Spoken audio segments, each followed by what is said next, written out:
Now, where are you from? I'm originally from Chicago, Chi-Town stand up. But living in Atlanta? Yes, I moved to Atlanta 8 months ago. I was actually working for Verizon, and I transferred my job. And when I got down here, I just loved everything about the atmosphere. It's just a town full of entrepreneurs, and no one is okay with having a 9 to 5, which is not saying it's a bad thing. But I do think that sometimes a lot of people get comfortable, and a lot of people like to take the road that's already mapped out for them. And I'm the type of person, I like to make my own blueprint. So Atlanta is allowing me to do that. So I'll be here for a little while. Now, you've been here for 8 months. 8 months. How often have you gone back to Chicago since the move? I've only been to Chicago twice. So when I first got down here to visit my family because I was homesick, and just recently for the holidays. Now, while Chicago's still fresh, let's give a tour of Chicago for someone that's never been there before. Let's start with the food. Favorite food spot in the city? Giordano's. Oh my God, Giordano's. If you have not had Giordano's pizza, you have not had pizza, period. So you have to start with Giordano's. Of course, Harold's. I have been to the Harold's out here. It's nice. I like the ambiance. It's a lot more upscale than the ones back in Chicago, but chicken still tastes good, and that's what I appreciate. Garrett's Popcorn, of course, is a good one. Michael Jordan Steakhouse, downtown Chicago, a must. Now, let's break some of those elements down that you just said. What do you order from each of those establishments you just named? Oh, my God. You about to make me look fat. So, Giordano's, I always get a deep dish pepperoni and sausage, extra cheese. Let's see. When I go to Harold's, honestly, you want to know what I get from Harold's all the time? And it's not even chicken. It's a pizza puff. I'm so bad with those. Like, I just love pizza. Harold's has the best pizza puff. So, that's what I always get. You don't know what a pizza... Oh, you got to come to Chicago, Smallz. They sell them down here in Atlanta, too. It's just like...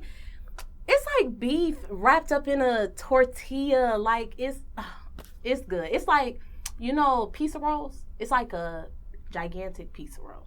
Okay. That's what it's like. And what about the other two? The Michael Jordan Steakhouse and... Oh, I always get the steak. Always get the steak. How do you get it? Always. You want to know something? I get my steak well done. I cannot get down with the medium rare. I know people always say that you're supposed to get it medium well, and that's how you appreciate it. I'm sorry, if it's pink, I can't touch it. It needs to be cooked well. And what's the other one? At Garrett's, I always get the combination mix with the caramel and the cheese. Now, you spoke about Harold's. There's obviously Harold's, several locations in Chicago. Yes. And there's one in Atlanta. Yes. Does the food taste the same? No. And what's the difference? But it's not a bad thing. So when you think about any restaurant that has been fortunate enough to be franchised, but they're not a McDonald's or they're not a Burger King, it's not always going to taste the same. And that's not a bad thing, because if it did taste the same, then obviously their methods of how they cook it is a little too... it's pre-packaged, it's pre-cooked, it's not really good. So when you think about whoever is the chef working at the Harold's out here, he may cook it a little bit differently than the person at the Harold's on 79th. So, but there's different Harold's in Chicago. Yes, but all of those, you're comparing the Harold's, the Harold's in Chicago, they're all the same. Now the service may be a little bit different depending on which one you go to and where, and what time of the day. But yeah, no, all the chicken in Harold's tastes good. I like the ones in the city, the ones in the suburbs. So they all taste similar or the same in all the Chicago locations? Yes. But different in the Atlanta location? Yes, and I will say, I don't think it's so much of the chicken. I think it's more of the mild sauce. Like, that's the big thing in Chicago. It's mild sauce, and it doesn't matter. You can go to a Harold's, you can go to a J&J Fish. All mild sauce in Chicago tastes the same. And I don't know what happens when they transport it or make it down here, but it tastes a little bit different. So if somebody's from Chicago and comes to Atlanta for the first time and they're like, whoa, wow, I didn't know Harold's was down here, would they be disappointed?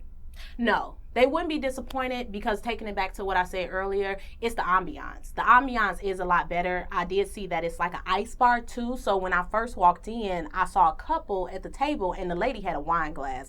And that just gave me a whole nother feel to Harold's. And I know a couple of people that work at Harold's in Chicago. So I definitely called them like, have you seen the Harold's in Atlanta? Like, it's really nice. I love that they have a bar. The artwork in there is beautiful. So, the Harold's that are out in Chicago, they are aren't that type of ambiance. It's just a go in, grab your food, go. But the one down here, I think they've definitely created the experience that Atlanta is known for, and did Harold's with a little twist. So I don't think they'll be disappointed overall. Now what about the nightlife? Let's talk about the nightlife a little bit. Strip clubs. Favorite strip club in Chicago? The Factory, baby. Shout out to Ski. The Factory. And the Factory has actually had, it's been open, it's been closed, but it doesn't matter. Literally, they can have that place closed down for probably 5 years, and the first day it opens back up, it's going to be packed out. Because that it's a BYOB strip club too, so a lot of people love that. I actually like the layout, so it's kind of off of the expressway. You have to take a back road to it, so I think that's pretty interesting as far as access-wise. Now, it does sit across the street from a church. Shout out to the House of Hope. It does sit across, kind of down the street from a church. But the Factory, that's the livest strip club. But I did hear that they are opening a V Live in Chicago. So that's pretty interesting. My girl Yoshi, she's over that. So I'm excited to see, where Chicago's strip club scene goes, because Atlanta is known for that. But Chicago, we're kind of known for other stuff. And as far as our nightlife, the one that I'm familiar with is more upscale, the W Hotel. I like to go to the Signature Room, which is the 99th floor of the John Hancock building. So Chicago definitely has other means of having a good time and nightlife and things like that. Everything isn't a strip club there. Is that weird to you that the church is across the street? Does that bother you when you notice it? Well, let me tell you why it doesn't necessarily bother me, because I understand how property works. So what may be my favorite Walmart one year could be a parking lot the next year, or my favorite mom and pop shop that I love to support could be a parking lot next, that's the give and the take of any big well-known city with a lot of property and a lot of land. But it doesn't really bother me. Now, I will say that back when I was in college and I hadn't been to the Factory yet, I didn't go until after I graduated, because I went to school 2 hours outside of the city. But when I did finally go, I did hear a rumor that people were parking at the church and walking down. That bothered me, and thank God that wasn't true when I actually went to go visit. It was just a rumor. But I think, the devil and God, it's everywhere. Good or evil is everywhere. No matter if that's the church, the strip club, your job, your home, Now, for people that have never experienced a strip club in Chicago, how are the women? Is it full nude? Is it just topless? It depends on which one you go to. It's a smaller known strip club called 390. It's in the south suburbs, like the Chicago Heights area of Illinois. And that's predominantly a white strip club, so they're only topless. The Factory that I mentioned earlier, that's a full nude. It just kind of depends. Now, I will say the dancers in Chicago, they are a little bit more multifaceted, so they don't just dance, so they're actually doing other stuff outside of them. I will say that when a stripper does get known in Chicago, she can ride that wave for a long time, because we aren't like Atlanta. Like, we don't have, we're not the strip club capital. So such as someone like Lonnie Pop. Are you familiar with Lonnie Pop? Of course, we've interviewed her. Yeah, so I love Lonnie Pop. And Lonnie Pop, she's like, the cream of the crop. And it's nobody really out there that's really doing what she's doing. But when I got down here to Atlanta, I met so many different girls with big followings and that had done a lot of stuff. And I thought that was really interesting, Now, what about regular nightclubs? Favorite regular nightclub in Chicago? It's no longer open. Shrine nightclub. That is a very well-known. My mama used to go to the Shrine when I was younger. So unfortunately they did recently shut it down. But the Shrine, that was the well-known strip club. And outside of that club, I will say Adriana's. Adriana's is a madhouse. Yeah. Shout out to Kenny Boone. It's a madhouse. Now, we talked about the food. We talked about the nightlife. First time visiting Chicago. Anything else you recommend someone see, do, or visit while they're in town? I recommend that they go downtown, that they go to Millennium Park, they go to Navy Pier, they walk down the Magnificent Mile, they go to the lake, because it's so much in Chicago that a lot of people don't know about, because they just have this perception that Chicago is a bad place and it's dangerous. And being a Chicago native, I will say that the things that you see on the news and the things that you hear in the music from Chicago artists, that's real life, that happens, but that's not all that Chicago is. So when we're compared to other cities that have a lot of violence or, have a high poverty level, though that's one city is maybe just 30% of Chicago. Chicago has millions of people. It's a huge city. So I don't think it's fair that a lot of people just prejudge Chicago. So, for example, when I first moved out here, I went to Topgolf, and the girl that was setting me up and showing me, everything to do, she brought over a coworker to show me something, and he asked me where I was, and when I said Chicago, he says, "Don't shoot." And that was just like powerful to me. Like, it almost took me back because I was just like, wow, is that your perception? And that was when I first got down here. And then it was like back to back to back. I was running into people, at where I was working at in Verizon out in Peachtree City, all the way to inside of a nightclub. People have this perception that Chicago is a bad place and all we do is kill each other. And that's not true. We have our president came from Chicago. Let's not forget that. And that's not no old, that's a recent thing, so it's a lot of great things that go on in Chicago. Unfortunately, the news likes to highlight the bad things instead of the good things, but I did think that was something powerful, because sometimes as humans, when we're inside of a situation or inside of a place or dealing with a person, we can't see how other people may perceive it because we're actually within it. So to move out of the state for my first time and really to know that people really thought that Chicago is a bad place, that was a little hurtful. I'm not going to lie. So I encourage anyone who has not been to Chicago, that's on the list of cities to visit. New York, LA, you need to come to Chicago and experience everything that it has to offer. Now, let's talk about the Chicago violence and break it down a little bit. Now, you said that the media does highlight the violence, and that's kind of... I think the media, it's a lot of violence going on, right now. That's just what the media does, unfortunately, and I think it's so important for us to, outlets like you, and everything doesn't have to be CNN, I think that whether you're an interviewer, you're a radio personality, you're a model, you're an artist, everybody has a voice and everybody has an opportunity to highlight something in a different manner. For this interview, for exactly. Somebody may be watching this, a model that may have a booking in Chicago and don't even want to go because she thinks it's a bad place. And I'm here to tell you that it's not, So whatever you see on the news, get to know people that are actually from the place that you're at, and actually get a real opinion about the place. But some of the facts that have come out about Chicago have been startling. I mean, I don't have the exact facts in my presence right now at the time of the interview, but when you hear stuff like one weekend, I think I heard something like 64 people were shot in Chicago in a weekend. You just don't hear those type of facts like in Atlanta or New York or LA for a particular type of weekend. Now, Atlanta isn't as big as Chicago. I will say that. Now, I think any number is alarming, for Black lives to be taken.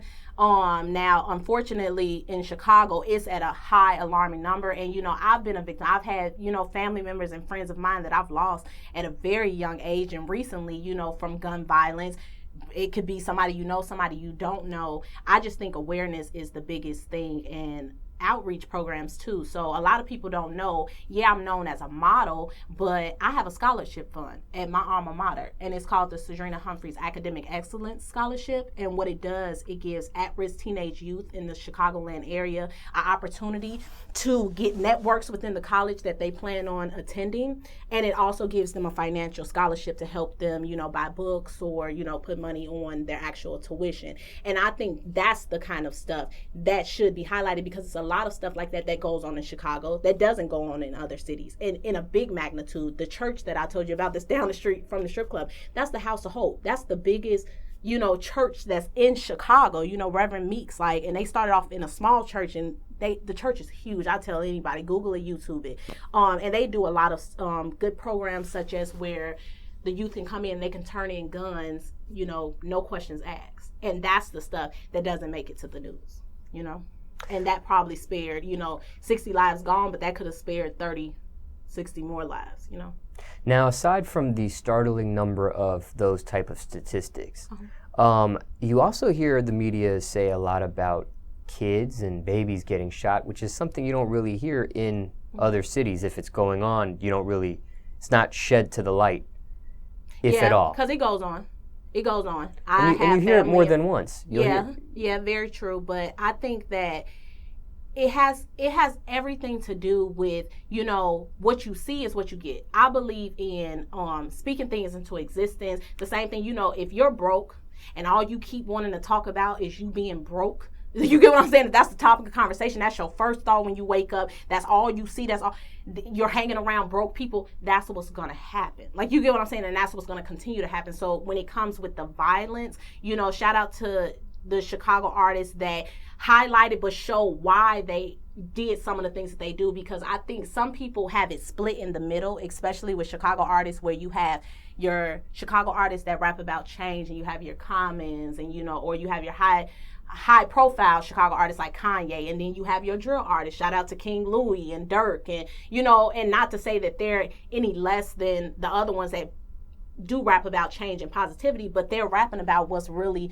going on, you know, and that's awareness. You may not see it as that, but that's what that is, you know. So when Fox News says this weekend 60, you know, were killed, yada, yada, yada, they're not telling you it's a lot of programs that were once in Chicago that were after school programs for the youth, or, you know, assistance programs with families that were struggling. They're no more. You know, funding, I think, is a big problem too, and a lot of people just don't have anything to do.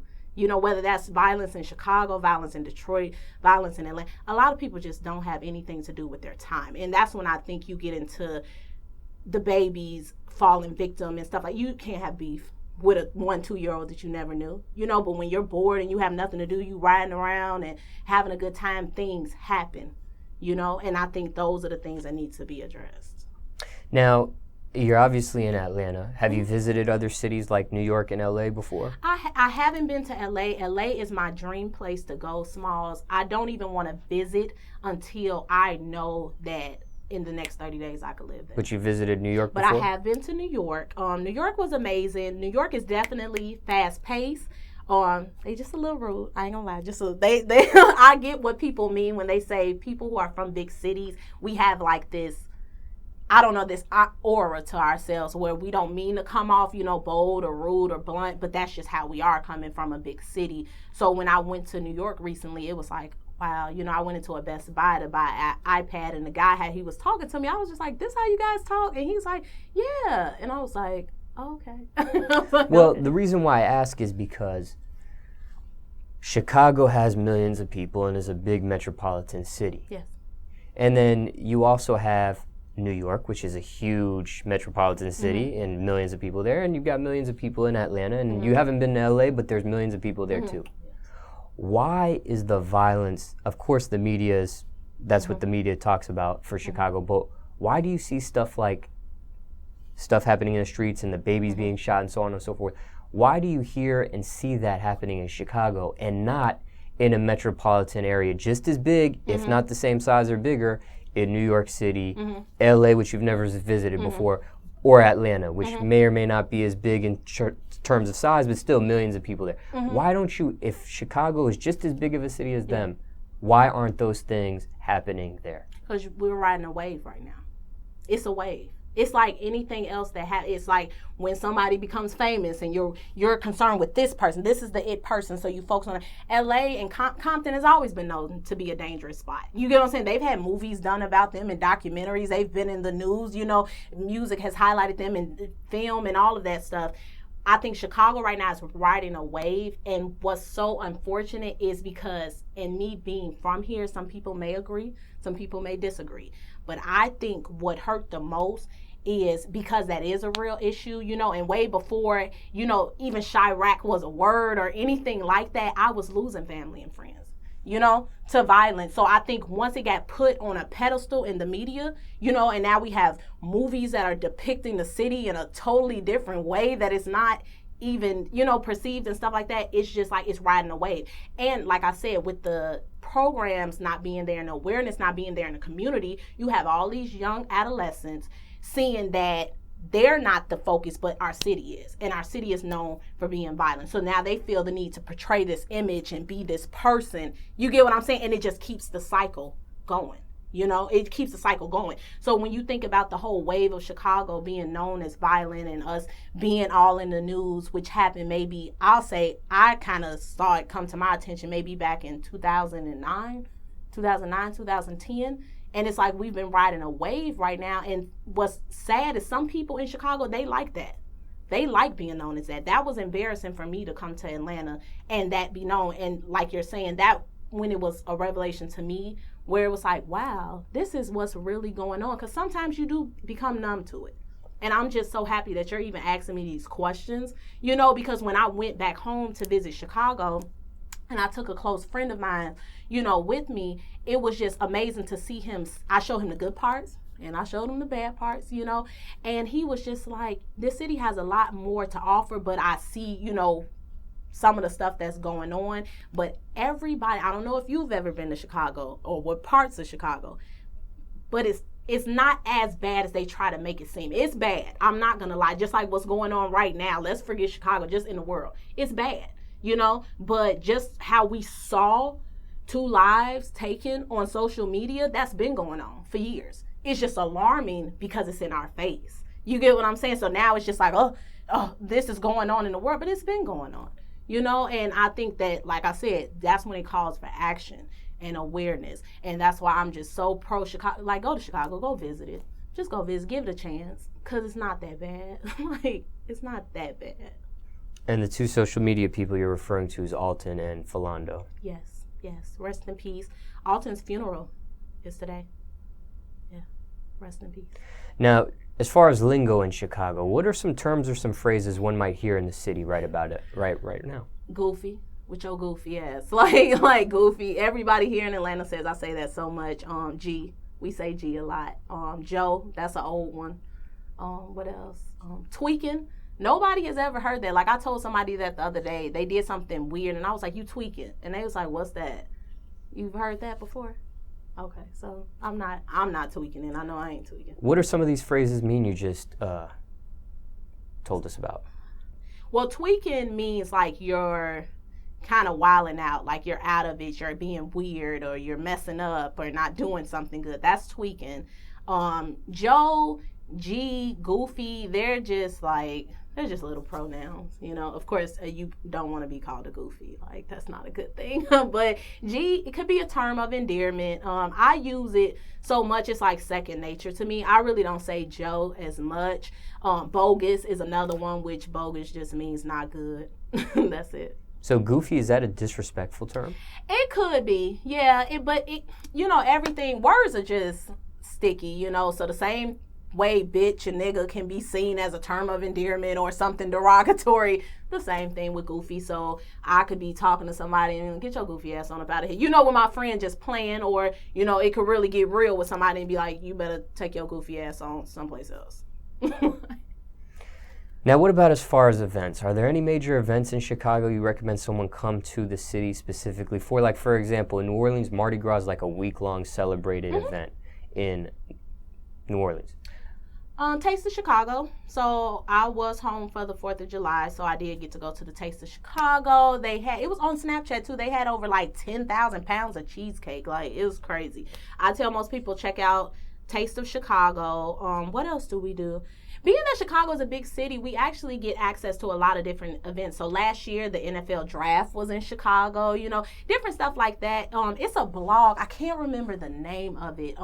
If you're watching this interview, look on my Instagram page because I'll put it up. But it's a website that you can go to, and it can show you everything that you can do in Chicago and the prices. We have a lot of stuff for free, too, in Chicago that most people don't know about. So like the Shed Aquarium or the Museum of Science and Industry, which are well-known museums downtown Chicago. They have free days sometimes in the month of June and July, and just little events all around the city. I tell most people it's more of the locations, not the events. So when you go to Chicago, you definitely, like I said, want to go to Millennium Park. You want to go to Hyde Park. You want to go to Wicker Park, stuff like that.